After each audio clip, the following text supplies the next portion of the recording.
sont beaucoup plus abordables. C'est la chaîne de froid qui nécessite est une chaîne de froid qui n'est pas trop sophistiquée, contrairement au vaccin Pfizer-BioNTech par exemple, le vaccin américano-allemand, le germano-américain. C'est un vaccin qui exige, comme on l'a dit dans plusieurs émissions, dans plusieurs articles, il exige des températures de moins 60, moins 70, en indiquant une chaîne de froid trop développée, très puissante.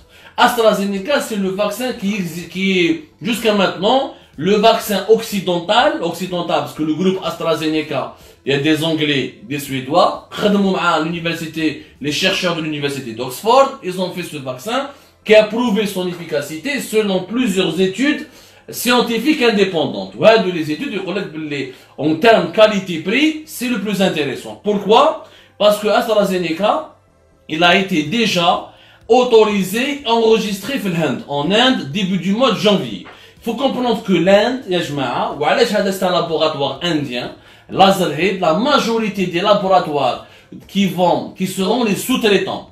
Pour l'industrie pharmaceutique, notamment pour le vaccin anti-Covid-19, les laboratoires ne vont pas tout fabriquer eux-mêmes. Ils vont sélectionner des sous-traitants pour pouvoir fabriquer à travers tous les continents des millions et des millions, voire des milliards de doses, pour qu'on puisse vacciner le maximum d'êtres humains sur Terre. Donc AstraZeneca, la majorité de ces sous-traitants se trouve en Inde. Il a sa plus grande usine pratiquement de fabrication de ces doses de vaccins se trouve en Inde. Pourquoi en Inde? En Inde, l'Inde, la pharmacie du monde. La moitié de la production pharmaceutique indienne, elle est exportée vers 200 pays.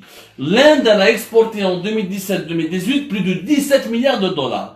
L'Inde, c'est elle qui fabrique tous les génériques des médicaments qui sont trop chers, inaccessibles. Et s'il n'y avait pas les usines indiennes et l'industrie pharmaceutique indienne, on ne pourrait jamais avoir ce genre de médicaments et ce genre de traitement. Deuxièmement, alors le laboratoire Lazarhead, il fait partie des laboratoires indiens agréés par AstraZeneca. Et il est situé d'ailleurs à Hyderabad. Hyderabad, c'est dans la région de Banjara. Banjara, Hyderabad, c'est la région, pratiquement le cœur battant de l'industrie pharmaceutique indienne. D'ailleurs, une proposition. Le document, les Indiens battent. Parce que le gouvernement algérien n'a pas entamé des négociations avec AstraZeneca. Pour entamer une négociation avec AstraZeneca, tu dois passer par les usines indiennes. Parce que la majorité des doses qui seront fabriquées, les doses du vaccin AstraZeneca, seront essentiellement fabriquées en Inde, à travers plusieurs laboratoires privés indiens. Maintenant, Lazarhead, il a proposé à l'Algérie 20 millions de doses avec un prix de 7 $. Il faut savoir que la fabrication du vaccin en Inde permettrait de vendre le vaccin Oxford AstraZeneca à un prix entre 2,50 $ jusqu'à 7 $ la dose. Les coûts de production en Inde sont plus faibles, la main d'œuvre est plus faible et le savoir-faire il est là-bas. Ce document là que tu veux voir, le 23 janvier. Les laboratoires indiens, ils ont envoyé ce document pour avoir une preuve, ils ont contacté les autorités algériennes, et les autorités algériennes ne doivent pas passer par des intermédiaires. Ouais, il est quel monseba, ya jma'a. El monseba, c'est que nous avons, l'État algérien, s'il a tardé, non seulement à cause de la crise politique, du dysfonctionnement du gouvernement, de l'incompétence de ses ministres, de l'absence prolongée du président, du foutisme du pouvoir, de son incapacité à protéger la santé publique. La deuxième raison, au-delà de tous ces problèmes, de l'impréparation jusqu'à l'incompétence de l'équipe dirigeante, c'est que l'Algérie n'a pas encore touché une seule dose de vaccin parce qu'elle traite avec les intermédiaires. Elle ne traite pas directement avec les laboratoires ou les États fabricants. La preuve, les Indiens, le document, l'État algérien, si vous voulez acheter AstraZeneca, vous passez par les sous-traitants de AstraZeneca. Ou là, vous passez par AstraZeneca elle-même, le géant lui-même, le groupe mondial. Mais tu trouves un intermédiaire, ou tu négocies avec lui, ou il paye le prix qu'il veut, ou il dit qu'il veut. Pourquoi les Indiens, ils ont fait ça? Parce que l'État algérien, il est au cœur d'un gros scandale. C'est quoi le scandale? Le scandale, على بالكم باللي كاين dans le monde 3 types de vaccins. Et les vaccins occidentaux, américains, anglais, allemands. La France n'a pas son vaccin. Elle a un vaccin, Sanofi, avec GSK, un groupe anglais. Il va tarder encore un peu. Donc les vaccins occidentaux sont essentiellement américains, allemands et anglais, et suédois. Anti-Covid-19.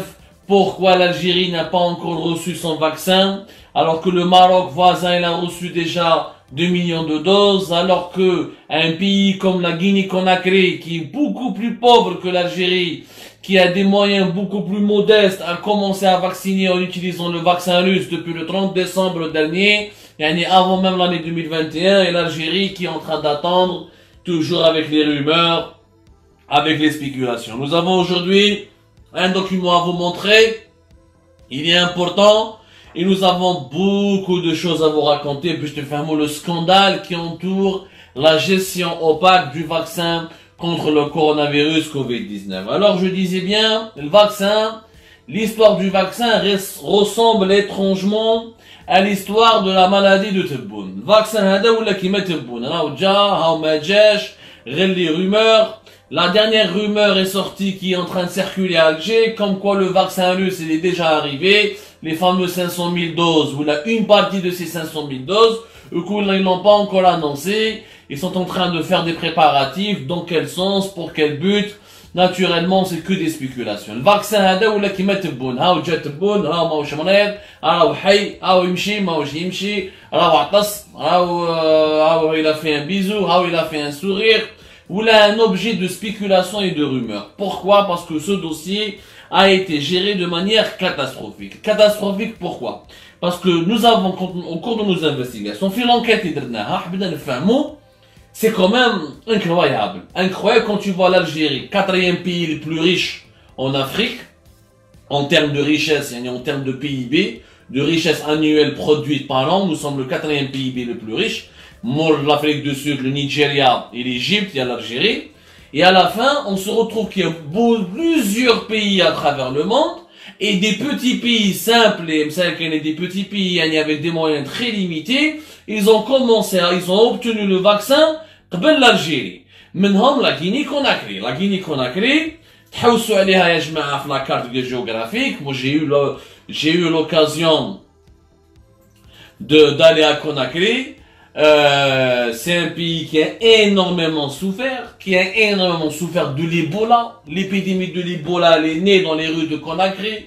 C'est parmi les pays les plus pauvres de l'Afrique de l'Ouest et de tout le continent africain. Et pourtant, ils ont commencé la vaccination à titre expérimental, mais le vaccin russe Sputnik 4. Donc là, Sputnik, le vaccin russe Sputnik 5 plutôt, qui va de la Guinée-Conakry قبل l'Algérie. Alors que l'Algérie elle est plus riche que la Guinée-Conakry, alors que l'Algérie a un partenariat historique avec la Russie, alors que l'Algérie achète à la Russie 10 milliards de dollars par an d'armes, entre 6 à 7 milliards de dollars par an facilement d'armes, alors que nous avons des relations encore une fois historiques avec la Russie, et c'est la Guinée-Conakry qui type le vaccin قبل l'Algérie. Il y a quand même de quoi devenir fou, on est bien d'accord. C'est-à-dire l'insan اللي يكون شوية عاقل, au moins on se pose la question, كيفاش يا جماعة هادو فاتونا؟